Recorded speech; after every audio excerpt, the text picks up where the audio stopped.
Hi tribe, it's Ariel. Happy New Year. So this is my first video of the year and it's my first video in like forever. I have music playing. I'm not sure if I can focus.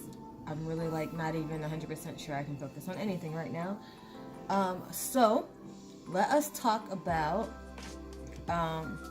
what I've been meaning to talk to you guys about for a very long time. I've been meaning to do this video for like an insanely long time, and I haven't done it because I don't know, like I was not in the mood, I guess, you know. And it's about sadness and self-care, especially around this time of the year. Well, I had actually made a video about this last year and didn't actually post it, and I think I deleted it, so I'm just gonna do it again. So let's talk about sadness. I was walking around one day and I realized that sadness is, and at the time I was sad. I have seasonal depression. Well, at least I think I do. I get really sad around this time. Anyway,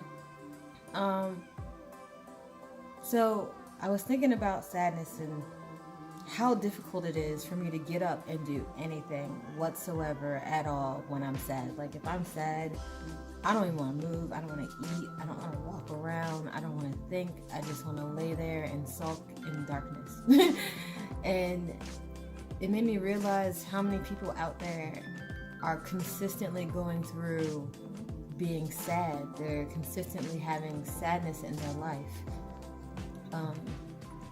Their life is constantly like a barrel of sadness, but they still get up every day and do all the things they need to do. They go to work, they go to school, they continue to move their lives, they continue to live, continue to move through life, even with that sadness holding them back. And it makes me think, because I know someone who went through that kind of thing and always said, I'm so weak, you know, I'm crying, blah, blah, blah. And I'm like, no, like you're the opposite of weak. You have any idea how difficult it is to get up in the morning and go out and do whatever you need to do when you're sad? You know, like the difficulty it is to cry in front of people is hard in itself. No one wants to feel weak, but crying is not really a weak reaction because you're actually expressing your emotions, you know, your vulnerability. And that's hard. It's so hard, you know, to release that. No one likes crying. I don't like crying. I know most people don't like crying. They may cry, but no one enjoys it. It doesn't feel good. At least to me, it doesn't feel good. It like kind of hurts, you know. But anyway, so I guess the first thing I want to say about sadness is, for those of you who are going through that problem where you're consistently sad, you have depression, and you get up and you do whatever you need to do, even just to go to the bathroom, you know, or to take a shower and then go back into the bed, or whatever you decide to do. You should be proud of yourself for anything that you do to get up, because it takes so much strength to get up and do anything at all, you know. So that was the first thing I want to talk about. Also, I want to talk about self-care. It is important to do at least one thing for yourself a week. You know, a lot of people, when I talk to them about like their self-care practice, when I'm doing a consultation, when I talk to them, they'll say something like,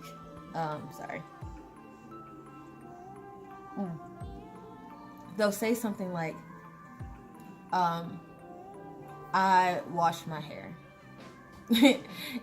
Or they'll say something like, I don't really do self-care practices. And I'm like, what? Like, you know, take the time to do something that literally just helps you, you know? Whether it's taking a bubble bath, which is the same thing as taking a shower except longer and really good for your body.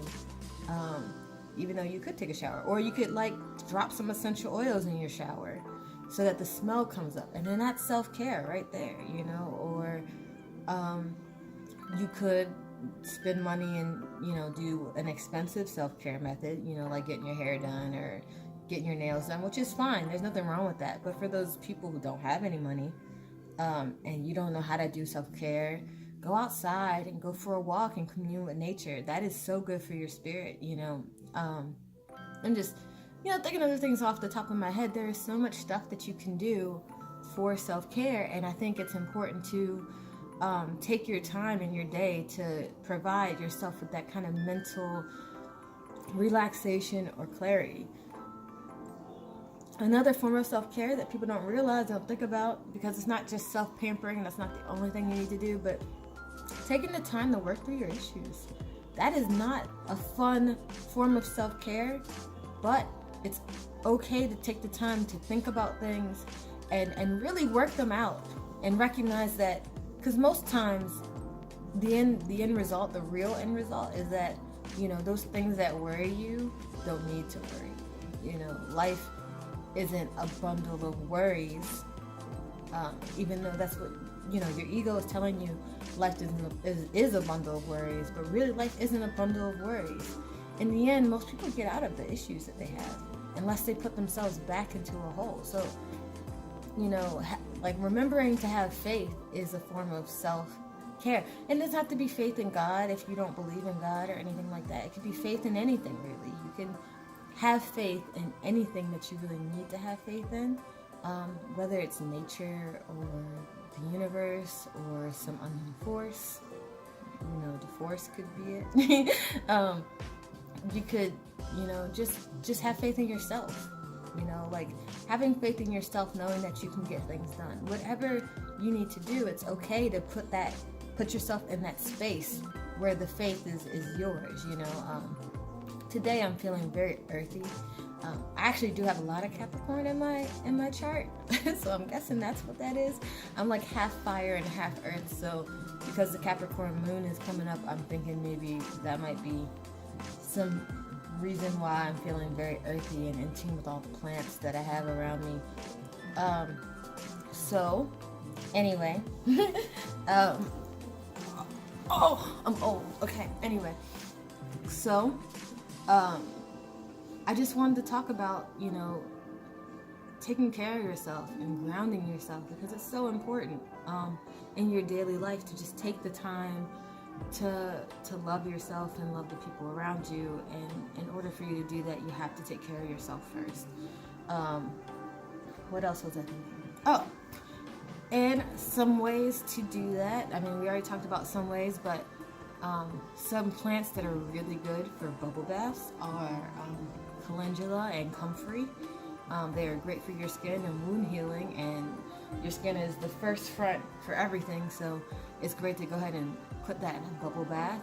People love putting rose into bubble baths because it's astringent, and because it's astringent, it really tightens up the body and really tonifies the skin. So it closes pores, so rose toner, any toner with rose in it, is going to help cleanse the pores and also shrink the pores so that you don't get more dirt in them.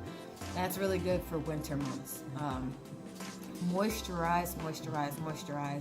I like to use calendula almond oil on my skin.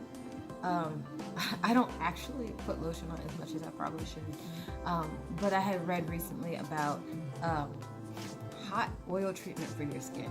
Now, if you're black, you know about hot oil treatments, and if you're white, I mean, I'm sure you might have heard of them, but hot oil treatments are a very big thing for us because we're trying to keep our hair nourished and stuff like that. But surprise, you can use it on your skin also. Vitamin E oil, not necessarily anything with vitamin E in it, like grapeseed oil, is really great for skin and nourishing your skin and keeping moisture in your skin. So I also use grapeseed oil in my hair. So those are some plants that are really, really great for that kind of healing. So I think that you should have a great day full of healing. If you have any ideas for another video, go ahead and stick them down in the comments. Also, don't forget to subscribe to my channel and also like this video if you like it, of course.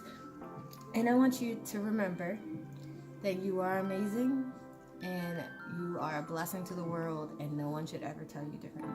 Thank you. Goodbye.